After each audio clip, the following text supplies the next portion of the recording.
বন্ধুরা, অনেক দিন পরে আবার একটা মাছ ধরার ভিডিও নিয়ে আইলাম। তো আজকে হঠাৎ করে প্ল্যান হয়েছে রবিবার মাছ ধরুম।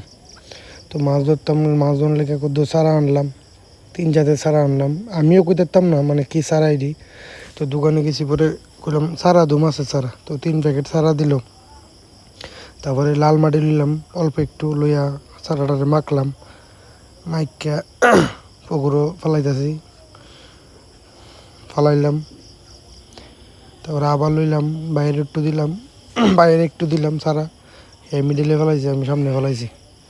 তারপর একটু ওয়েদারটা দেও কী অবস্থা, আমি কই না তোমরা লোকে ওয়েদারটা শেয়ার করি। ওয়েদারটা তো মানে খুবই বাজে অবস্থা আসলো। তারপর বসিতে একটা মাছ লাগলো, অনেকক্ষণ মাছটা খেললো, প্রায় 10-1-1.5 মিনিটের উপর মাছটা খেলছে। কিল্লার সামনে হানাত লাগছে, বসিটা মনে হয় হানাত লাগিয়া ফট কিরা হয়ে যাও ছুটে গেছে, দিক হয়ে যাও ফার্স্টে একবার সিরিয়ালাইছে সুতোটা।